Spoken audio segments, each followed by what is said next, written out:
सामाजिक बांधिलकी जपत अमेनोरा येस फाउंडेशनने बुलढाणा जिल्ह्यातील खामगाव येथील सूर्योदय पारधी समाज आदिवासी आश्रमशाळेचे पालकत्व स्वीकारून विद्यार्थ्यांसाठी अत्याधुनिक क्रीडा संकुल आणि बंदिस्त प्रेक्षागृह उभारले आहे। या भव्य क्रीडा संकुलाचे उद्घाटन राष्ट्रीय स्वयंसेवक संघाचे सरसंघचालक परमपूज्य डॉक्टर मोहन भागवत यांच्या हस्ते 8 ऑगस्ट रोजी होणार असल्याची माहिती अमेनोरा येस फाउंडेशनचे अध्यक्ष तथा सिटी ग्रुपचे अध्यक्ष अनिरुद्ध देशपांडे यांनी पत्रकार परिषदेत दिली। यावेळी विवेक कुलकर्णी उपस्थित होते। या आश्रमशाळेची स्थापना परमपूज्य भय्यूजी महाराज यांनी केली होती। त्यानंतर श्री सद्गुरू दत्त धार्मिक एवं परमार्थिक ट्रस्ट आणि अमेनोरा येस फाउंडेशन यांनी 2014 मध्ये शाळेची जबाबदारी स्वीकारली। विद्यार्थ्यांच्या क्रीडा कौशल्याला चालना मिळावी यासाठी फाउंडेशनने शाळेत व्हॉलीबॉल, हँडबॉल आणि बास्केटबॉलची स्वतंत्र मैदाने तसेच सुसज्ज बंदिस्त प्रेक्षागृह उभारले आहे। खामगाव येथील या आश्रमशाळेत सध्या पारधी समाजातील सुमारे 750 विद्यार्थी शिक्षण घेत आहेत। विद्यार्थ्यांना शिक्षणाबरोबरच रोजगारक्षम कौशल्ये मिळावीत या उद्देशाने इलेक्ट्रिशियन, प्लंबिंग, मोटर मेकॅनिक आणि ब्युटी पार्लर या व्यावसायिक अभ्यासक्रमांचीही सुरुवात करण्यात आली आहे।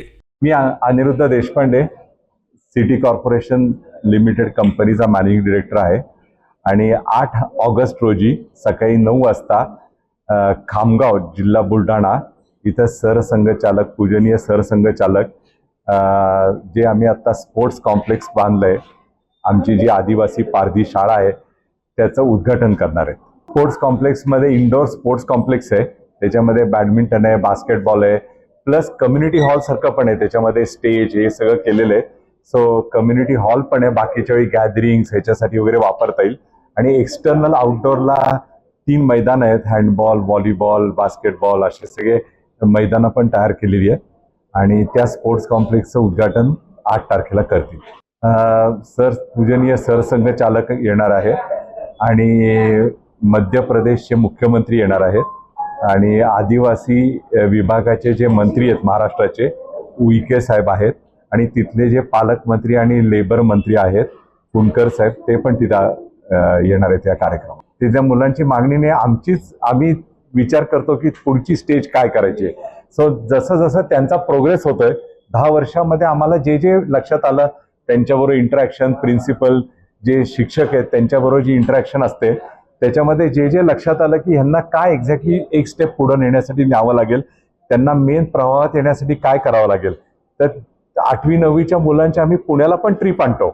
पुण्याला ट्रिप आणल्यानंतर पहिल्यांदा त्यांना मॉलमध्ये समजा घेऊन गेलो तर त्यांनी कधी मॉलच बघितलेलं नसतो ना, तर त्यांनी कधी मल्टिप्लेक्सचं थिएटर बघितलंय, त्यांना मॅकडॉनल्ड्समध्ये जेवायला नेलं आम्ही पहिल्यांदा आणलं त्यावेळी, तर त्यांना ऍक्च्युली बर्गर खायची वस्तू हे पण पहिल्यांदा माहित नव्हतं। मग त्यांना पूर्ण पुणे दाखवतो आम्ही, army sports complex, NDA. So NDA बघितल्यानंतर त्यांना वाटतं की मी का एनडीए जाऊ शकत नाही, तर एनडीए मध्ये ते जाऊ शकतात हे पण त्यांना त्यांचं विजन ओपन व्हायला लागतं। शिक्षकांना पुण्याला घेऊन येतो वर्षातून आम्ही 2दा, त्यांचं पुण्यामध्ये ट्रेनिंग करतो, त्यांचं कोचिंग असतं। सो शिक्षकांवर पण साईड बाय साईड काम करावं लागतं आणि मुलांवर पण। तिथं 1ली ते 10वी नॉर्मल शिक्षण आहे, त्याच्याबरोबर 8वी 9वी नंतर आम्ही त्यांना स्किल डेव्हलपमेंटचं ट्रेनिंग द्यायला चालू करतो।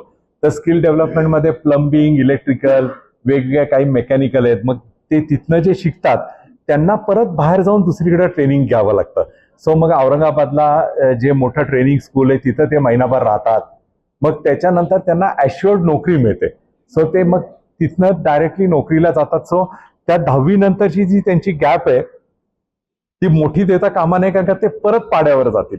मग ते आता नॉर्मल पुण्याला, मुंबईला, औरंगाबादला, जालन्याला वेगवेगळ्या ठिकाणी नोकरीला लागलेत आणि ती नोकरीला लागलेली जी मुलं आहेत अशी पण 25 मुलं आम्ही परवा 8 तारखेला बोलवली आहेत की ती पण त्यांच्या नोकरीबद्दलची काही इन्फॉर्मेशन आहे ती पण देतील सरसंघचालकांना। म्हणजे हे जे मेन प्रवाहामध्ये या मुलांना आणायचं हे पारधी समाजाचं त्यांचं जे टार्गेट आहे ते पण लवकरात लवकर पूर्ण करण्यासाठी आम्ही थोडासा हातभार लावतोय।